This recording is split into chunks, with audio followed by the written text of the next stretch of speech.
a questão do evangelho que nos identifica com Cristo.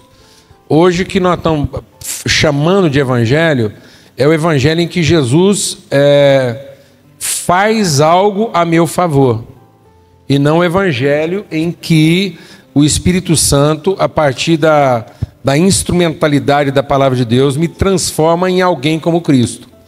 Então, a salvação não é o que Jesus faz a meu favor. A salvação é, a partir do que ele fez a meu favor e que eu não poderia fazer, a pessoa que eu me torno. Então, por isso que Paulo diz, é Cristo em. Essa é a esperança da glória. Não é Cristo com. Nós estamos pregando um tipo de evangelho que é Cristo com, que é ritual. É litúrgico. Então, nós queremos Jesus com, mas não queremos Jesus em. Tanto que essa foi a confusão com os discípulos. Jesus disse assim, vocês estão me vendo com, mas eu vou embora e a hora que eu vou voltar em. Então, e aí quando eu voltar em, a alegria de vocês nunca mais poderá ser tirada. Então hoje nós temos uma instabilidade, porque o tipo de evangelho que eu estou pregando é Jesus com, não é Jesus em. Não é eu ser transformado em alguém como Cristo. É um evangelho do quê? Então é o que eu quero que Cristo faça por mim. Não é o quem eu posso me tornar, é o que eu vou receber de Jesus. Então Deus não tem uma proposta de quê, Deus tem uma vocação de quem. Então a igreja, ela precisa, por isso que eu falei, nós temos que trazer de volta um ensino teológico em que a igreja seja devolvida à sua identidade. E não que regule o seu comportamento. O evangelho não é para produzir regulação de comportamento. Então nós temos que admitir que o que nós estamos pregando hoje não é evangelho, é lei. A gente volta para a lei muito mais rápido do que a gente pensa. Paulo estava vivo, ele não estava morto, não. Paulo estava vivo. E uma igreja que ele plantou. Gente, se o apóstolo Paulo, muito melhor do que nós, ele plantou uma igreja que ele, em vida, essa igreja estava voltando para a lei, e não é por causa de demônios, não, é por causa de outros apóstolos. Trouxe essa igreja de volta porque para a lei. Então nós temos que admitir que alguma coisa que nós estamos pregando aí não é o evangelho da graça que transforma, é uma lei, é uma regulação de comportamento. O que eu tenho que fazer para merecer? E não o que eu faço para revelar quem eu sou. Então veja que a estratégia do diabo é o que é que você tem que fazer para ser quem você ainda não é. Isso é ensino de demônios, que é o que nós estamos ensinando. Não. O que é que eu faço para revelar quem eu sou? Então a igreja que já é e que tem um papel na sociedade. Então nós estamos trabalhando a partir de uma carência, não a partir de uma convicção. Nós estamos ensinando a igreja a trabalhar por demanda e não por revelação. Queremos ter uma igreja restaurada, então ela tem que trabalhar por revelação. A partir de quem ela é para a cidade. Porque o que está acontecendo? A partir da demanda, nós estamos ocupando a cidade com a igreja, em vez de ocupar a igreja com a cidade. Então Jesus não mandou uma cidade para a igreja, Jesus mandou uma igreja para a cidade. E aí nós tornamos a igreja um fim. A igreja não é um fim, ela é o meio. Então nós estamos com uma atividade litúrgica em que a igreja é fim. Nós temos que acabar com isso. Nós temos que confessar o nosso pecado, que isso não é evangelho. Se nós estamos pregando uma coisa em que a igreja é fim, isso é regulação de comportamento, em que ela, no fim das suas atividades, se tornará a igreja que ela almeja. Isso é expectativa, não é fé. Então nós estamos enchendo a igreja de expectativas. Tanto é que se o cara frequenta uma igreja que não satisfaz as expectativas dele, de que ao fim do rito ele vai se tornar a pessoa que ele deseja, ele muda de igreja. A pior coisa que nós estamos fazendo hoje é produzir culto bom para crente. Isso é o maior desperdício de vocação. Nós estamos pegando hoje toda a capacidade produtiva da nossa juventude para fazer o quê, irmãos? Toda a inventividade, criatividade, capacidade produtiva, intelectualidade da nossa juventude hoje está ocupada com o quê? Produzir culto bom para crente. Se tem uma coisa que crente não precisa, é de culto bom, porque um crente de verdade aguenta um culto ruim. Então essa foi a igreja da Idade Média. O que a igreja da Idade Média fazia? Ela escravizava toda uma comunidade na sua capacidade criativa, inventiva, produtiva, para construir o quê?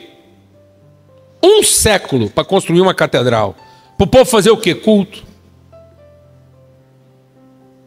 um século usando toda a capacidade produtiva do entorno para produzir um local de quê? De culto.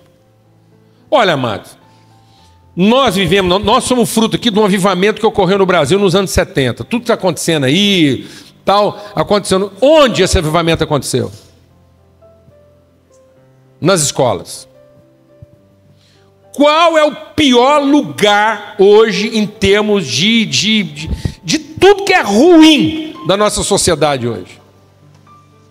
As escolas. Por quê?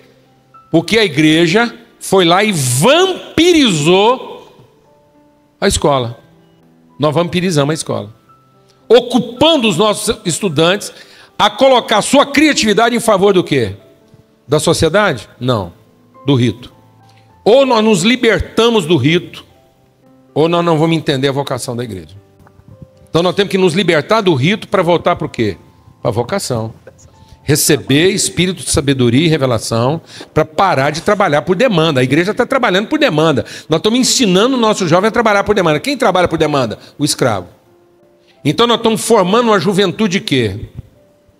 De escravos e não de filhos, que não entendem. Então a igreja seria a comunidade de quem? Dos príncipes. Quem deveria estar frequentando nossos cultos? Os príncipes da comunidade. Que estariam aqui para conhecer o quê? O seu papel na comunidade. E serem capacitados pelo ambiente da igreja a cumprir o seu papel, porque são os príncipes da comunidade. Porque nós somos uma geração de príncipes e sacerdotes. Por que a África é um continente quase incurável? Por quê, irmãos? Porque a religiosidade europeia foi à África e saqueou a África dos seus príncipes para torná-los escravos de luxo da cristandade. E os mais capazes vestiam luva, tocavam piano, serviam vinho em taça de cristal para satisfazer quem? Uma elite pagana, uma elite religiosa. E por que a África quase não tem cura? Porque nós estamos querendo resolver a África com serviço. E não no resgate dos seus príncipes. Nós vampirizamos os príncipes, como nós estamos fazendo com as favelas. Nós montamos uma mega catedral, num culto patrocinado, uma mega banda, um mega evento. Então tá bom, o príncipe lá da comunidade pobre, qual que é o sonho de vida dele? Fala para mim, irmãos. Qual passa a ser o sonho de vida daquele príncipe lá da comunidade pobre? Ser um agente de transformação lá? Não, mas tocar no nosso culto. Ser líder de louvor num rito onde ele vai ter reconhecimento à altura do seu talento e capacidade. O que nós fizemos com o bairro lá? Fomos lá e sequestramos a sua melhor mão de obra para ser escravo de luxo onde? No rito. Escravo de luxo. Do nosso rito. Não tem jeito. Hein? Como é que nós vamos querer uma sociedade transformada? Se nós não produzimos a fixação desse cara lá. Se nós não fizemos o contrário, pegar o príncipe daqui para ele assumir responsabilidade lá. Não, pelo contrário, nós pegamos o príncipe de lá para ele vir buscar benesses e vantagens aqui.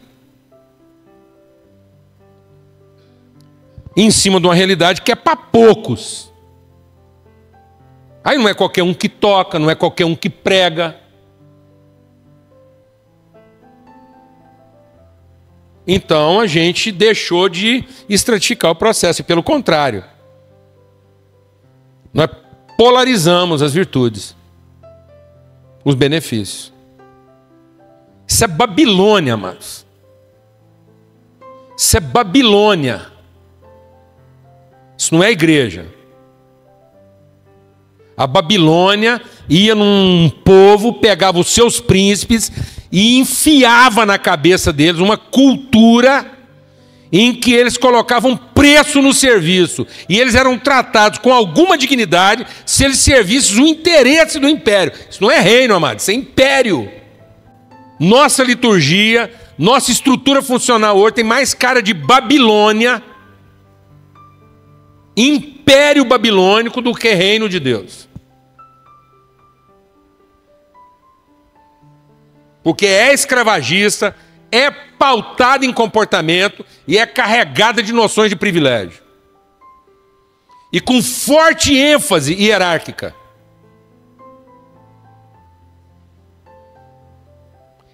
Sabe o que é a cura para isso? Chama-se arrependimento. Jogar cinza sobre a cabeça.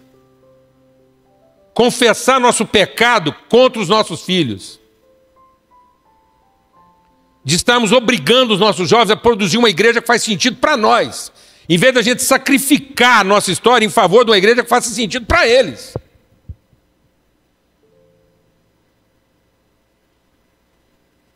Então, arrependimento. Nós estamos falando aqui de arrependimento, é confissão de pecado. Nós saímos fora da vocação. E aí Paulo vem e diz, eu oro para que vocês recebam o espírito de sabedoria e revelação. Ele chama de quê? Arrependimento. Vai lá, sacrifica a vossa maneira humana de pensar. A igreja está carregada de uma forma de pensamento humano, animal, terreno e demoníaco.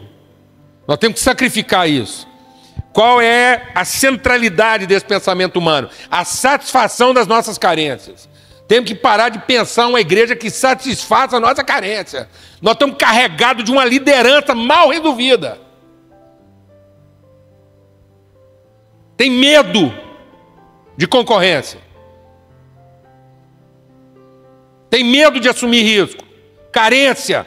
Líder mal resolvido. Que não sabe ficar nervoso, não sabe ter uma discussão séria, não sabe resolver uma diferença de maneira tensa, nervosa e honesta. Que em vez de ficar nervoso, prefere ficar com raiva. Em vez de ficar tenso, prefere ficar ansioso. Falta de maturidade. Nossos filhos não conseguem, nossos filhos não têm imagens do nosso nervosismo, da nossa tensão em favor da relação. Nosso filho tem testemunho da nossa frescura. Como é que a gente, em nome da nossa dignidade, do nosso controle, a gente foi lá e virou as costas, 1, 2, 3, não brinco mais. Estamos ensinando nossos filhos a serem caprichosos. O que caracteriza a maturidade na vida de uma pessoa? Capacidade? Não, responsabilidade. Nossos líderes hoje querem ser reconhecidos na capacidade, mas não querem assumir a responsabilidade. Boa parte dos líderes que estão trabalhando conosco aqui estão doidos para herdar a empresa, mas não querem herdar a família. Ou eu estou falando alguma bobagem aqui? Então nós temos que resgatar a relação. Ter uma conversa séria com a nossa liderança jovem. Assumir nossa responsabilidade. Banir da nossa cabeça esse medo infantil, pautado em hierarquia e em controle. Temos que ter mais influência do que controle. Inspirar mais do que regular. E aí, beleza, há esperança para a igreja, porque ela volta a ser igreja, só isso. Volta a ser família. É uma pauta familiar, não é institucional. Mudamos a plataforma. Porque construímos em cima da areia. A areia é uma plataforma institucional frágil. Temos que voltar para a plataforma sólida da relação e da consciência familiar. Somos uma família. E quebramos o pau. E se alguém infartar, infartou no cumprimento do dever, está tudo certo. Porque assumiu a responsabilidade, o enfrentamento. Que conversa. Que papo é esse? 1, 2, 3, não brinco mais, vou abrir uma outra freguesia. Amém, irmãos? Desculpa o desabafo, o calor, mas é porque é o seguinte, nós estamos tentando resolver isso de forma metodológica. Nós estamos tentando resolver a coisa institucional de forma institucionalizada. E não, nós temos que resolver isso de forma relacional. Afetiva. Quanto tempo relacional você gasta com seus líderes? Que tipo de agenda relacional você tem com os líderes da sua igreja? Quero te dar um testemunho. Isso aqui não é pelo amor de Deus, não toma isso aí como uma referência metodológica. Vou te dar um testemunho. A igreja que eu pastorei hoje tem 8 anos que eu estou lá pastoreando essa congregação. Em 8 anos, a gente deve ter tido 3 ou 4 reuniões administrativas do conselho. Nós almoçamos juntos toda segunda-feira. Tem 8 anos que a gente come junto toda segunda-feira. Uma agenda relacional substitui um déficit administrativo. Uma agenda administrativa não substitui um déficit relacional.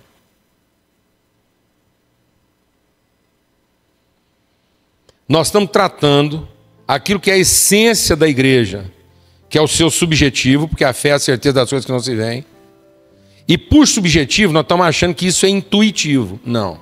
Isso é só subjetivo. E sendo subjetivo, tem que ser tratado de forma objetiva, consciente. Os aspectos subjetivos da igreja têm que ser melhor tratados de forma consciente e não intuitiva. Relacionamento tem que ser pauta objetiva consciente e não intuitiva. Não acontece quando dá. É agenda. Por que a gente marcou lá com o conselho almoçar toda semana? Porque é mais leve. Porque sendo toda semana dá para faltar. Se fosse uma vez por mês não pode faltar. Aí ficou institucional. Sendo toda semana deu para ir, deu, não deu. Como é semana que vem? Nós somos em 10, come 10. Se tiver 2, come 2. E representa os 10. Agora, quanto de agenda relacional você tem com a sua liderança? Com os líderes jovens da sua comunidade. E, no entanto, nós ficamos arrumando serviço para eles. E nós vivemos hoje uma sociedade hiperativa.